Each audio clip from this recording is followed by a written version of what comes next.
Okay. இதுதான் வாழைப்பூ. இது வாழைப்பூன்னு எல்லாருக்கும் தெரியுமா? எங்களை மாதிரி ஆளுங்களுக்குலாம் தெரியாதுல்ல. உங்களுக்குலாம் தெரியாது. சும்மா பழமாகிறதுக்கு முன்னாடி உள்ள இப்படி தான் இருக்கும் பார்த்துக்குங்க.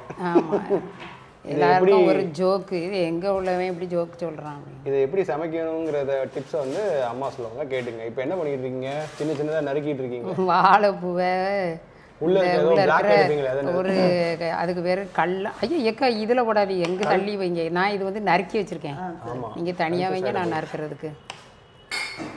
இது இந்த இந்த இப்படி பண்ணிட்டு இது ஐயா இது வந்து நல்ல பூவாகவே இல்லை இன்னைக்கு, அதனால அது எடுக்கிறதுக்கும் கஷ்டமாக இருக்குது. இந்த இருக்குல்ல, இது வந்து கல்லான்னுட்டு நாங்கள் எப்படி சொல்லுவோம். உள்ள இருக்க ஆமாம், இது வந்து இதுதான் அது கசக்குமா?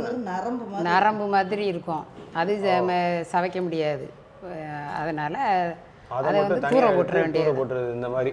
ஆமாம், அதை தூர போட்டுறணும்.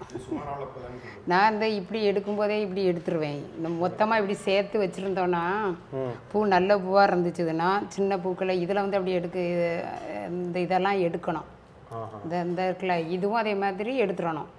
அது என்னது? அது சும்மா கவர் பண்ணிருக்கோம். ஆமா, அந்த பூவுல உள்ள ஒரு என்னமோ கவர் பண்ணிருக்காது. எதை கடிக்க முடியாது, எல்லாத்தையும் தூக்கிரணும். இதெல்லாம் எடுத்துறணும். இந்த பூவெல்லாம் எடுத்துறணும். இது கொஞ்சம் நல்லா பெருசாகி போச்சு இந்த பூவு. இந்த முதல் அந்த நம்ம இது பண்றப்ப வர்ற முதல் பூவு. பூ பெருசா வரும்ல, மேல இருக்கிற பூக்கள்ல வர்றது இந்த இதெல்லாம் மேல இருக்கும். அப்புறம் ஒவ்வொன்றா உரிக்க உள்ளுக்குள்ள இருக்கிறது தான் இது. அதை விட்டு உள்ள போயிடுறது இது. என்ன இதெல்லாம் இது உள்ளுக்குள்ளதான் குருத்து மாதிரி இருக்கும். அதை அப்படிமா கொஞ்சம் இந்த தோல்களெல்லாம் எடுத்துட்டு அப்படி எடுத்துடலாம். இதை வந்து என்ன செய்யணும் தெரியுமா? இது கொஞ்சம் நல்ல இதாக இருந்தேன்னா இப்படி வச்சுட்டு இப்படி வச்சுக்கிட்டு இந்த தோல் இந்த கல்லான் இருக்குல்ல, இப்படி மொத்தமாக இப்படி வந்துடும். 4-5 வந்துருச்சு. ஆமாம், இப்படி வந்துடும். அது சின்ன இதில் வந்துடும். இது கொஞ்சம் இப்படி எடுத்துடலாம் ஈஸியாக எடுக்கிறதுக்கு. எடுத்துட்டு நான் ரொம்ப காலமாக இதை இப்படி தான் செய்துக்கிட்டு இருக்கேன். நிறைய பேர் இப்படி செய்யலாம், நான் பார்க்கல. நம்ம யூடியூப்பில் பார்த்தா தெரியும், செய்திருப்பாங்க. நான் இப்படி தான் எடுத்துக்கிட்டு இருக்கேன். இந்த இப்படி வச்சுட்டு இப்படி நறுக்கி எடுத்துக்கலாம். தான் இப்படி கண்ணா அப்படி வந்துடும், அப்படி எடுத்துடலாம். அப்படி வந்துக்கிட்டே இருக்கும், வர எடுக்காதது வரும். இப்போ இந்த தோலெல்லாம் நான் எடுத்துருவேன். நிறைய பேர் எடுக்க மாட்டாங்களாம், இப்படியே வச்சு வெட்டிடுவாங்களாம். எனக்கு வந்து சாப்பிட்றதுக்கு நல்லா இருக்காது, துவத்து கிடக்கும், ரொம்ப துவத்து கிடக்குமா, அதுக்காக நான் எடுத்துருவேன். ஆனால் இதில் தான் துவர்ப்பு சக்தி உள்ளது, இதை எடுக்கக்கூடாதுன்னுட்டு சொல்கிறாங்க. ஆனால் நான் எடுத்துருவேன். நம்மளுக்கு அப்போ பூக்கள் வந்து நிறைய கிடைக்கும். இதெல்லாம் நல்லா சத்தாந்து எல்லாத்தையும் பிச்சு தூர போட்டுட்டு ஊரில் இருக்கும்போது இதெல்லாம் எடுத்தோம்னா இதெல்லாம் ஆடு மாடு திங்கும். அதனால் அதெல்லாம் போட்டுட்டு இந்த குருத்துக்களை மட்டும்தான் நாங்கள் எடுத்து சமைப்போம் ஊரில். ஓஹோ, இந்த ஊருக்கு வந்து இப்படி சமைக்கும். இப்போ எல்லாருக்கும் ஒரு ஆர்வம் வரும், நீங்கள் எந்த ஊர், இது எந்த ஊர் எல்லாரும் அப்படின்னு கேட்பாங்க. நம்ம பேச்சை வச்சே தான் எல்லாரும் எந்த ஊருன்னு கண்டுபிடிச்சிடுவாங்க. எந்த ஊருன்னு கண்டுபிடிச்சா கமெண்ட்ஸில் தெரிவிக்கவும். ஆமாம், அது அப்படி வச்சிருவாங்க, சொல்லாதீங்க. இப்படி எடுத்துட்டு நான் இந்த இதை இப்படி தூர போட்டுருவேன். ஆமாம், அப்படி போடுவேன். நம்ம ஊரில் அப்படி செய்து பழகி போச்சுது. இங்கே வந்து எல்லாத்தையும் பழகினது. வாழைப்பூ ஒரு நல்லது இல்லை, துவப்பு சக்தி உள்ளதுல. ஓகே, இது வந்து நாளைக்கு பண்றதுக்கு இன்னைக்கே வெட்டி வச்சோம். ஆமா, இது ஒரு நசல் பிடிச்ச வேலை. ஒவ்வொன்றா எடுத்து செஞ்சுக்கிட்டு இருக்கணும், நேரமாகும். அதனால இன்றைக்கே எடுத்து க்ளீன் பண்ணி ஃப்ரிட்ஜுக்குள்ளே வச்சிட்டோன்னா நாளைக்கு எடுத்து சமைக்கிறதுக்கு ஈஸி, காலையில் சமைக்கிறதுக்கு. அதுக்காக கூட 2 பேர் இருந்தாங்கன்னா காலையில் எடுத்து செய்யலாம். இப்போ எல்லாம் எங்கே, நம்ம தான் முந்தின நாளே காயெல்லாம் நறுக்கி எல்லாம் ரெடி பண்ணி வச்சுக்கிட்றோமே, அப்படி ஆகி போச்சு காலம். ஆமாம், இதை இப்படி உதுத்தி வச்சுருக்கோங்களா. ஆமாம், கல்லடப்புனா கிட்னியில் கல் அடைச்சிட்டு தான். ஆமாம், எல்லாத்துக்கும் வயிற்றுக்கு நல்லது. ஆமாம், வயிற்று ப்ராப்ளம் அந்த மாதிரி இருந்தால் வாழைப்பூ சாப்பிட்றது நல்லது தானே. வாழைத்தண்டு, வாழைப்பூ இதெல்லாம் உடம்புக்கு நல்லது தானே. வாழை மரத்தில் தான் நம்ம ஒன்றோட வாழை மரம் பழத்துல இருந்து எல்லாத்தையும் சாப்பிட்ருக்காங்க. ஆமாம், அப்போல்லாம் விவரம் தெரியாமல் எல்லாரும் இதெல்லாம் சாப்பிட்ருக்கோம். இப்போ எல்லாம் அந்த கண்டுபிடிச்சிட்டாங்க, இதில் அந்த சத்து இருக்குது இந்த சத்து இருக்குன்னு கண்டுபிடிச்சிட்டாங்க. நம்ம முன்னோர்கள்லாம் தெரியாமலே எல்லாம் செய்து சாப்பிட்ருக்கோம். ஆமாம். ஆனால் இப்போ உள்ள பிள்ளைகள் நீங்கள்லாம் இதெல்லாம் அப்படி சாப்பிட மாட்டேங்கிறீங்க.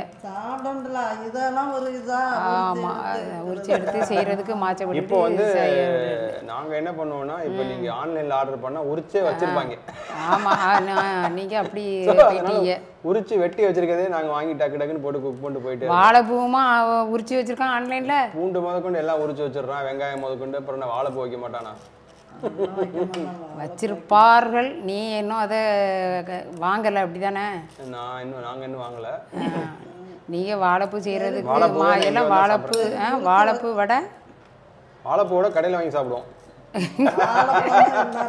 நாங்கள் வாழைப்பூ வடையும் செய்வோம், வாழைப்பூ பொரியல் செய்வோம்.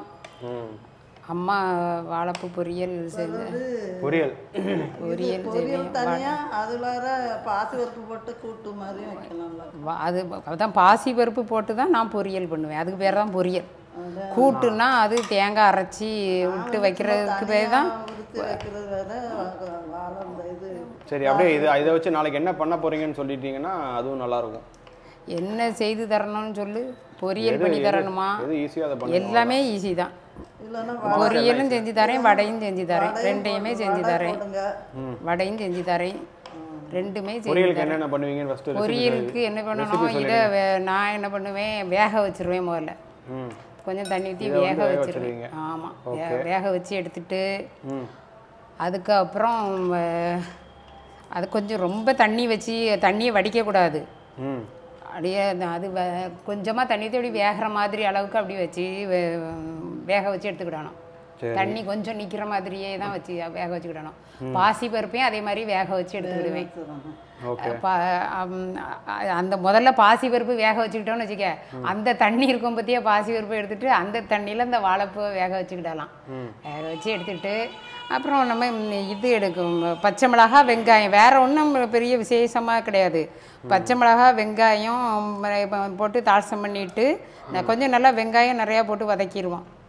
ஓகே, வதக்கிட்டு நல்லா வதங்கின உடனே இந்த வாழைப்பூவை போடணும். உப்பு எல்லாம் போட்டுறணும். உப்பு காரம் பார்த்து போட்டு இதே நல்லா வதக்கிட்டு நல்லா அப்படியே சுருள வருமா, பாசிப்பருப்பு வேக வச்சுருப்போம்ல அதையும் அதில் கொட்டி நல்லா அப்படி வரட்டிட்டு தேங்காய் பூவும் போட்டு இறக்கி வச்சிட வேண்டியது. அதுதான் பொரியல். அவ்வளோதான் பொரியல். ஆமாம், யார் வரா?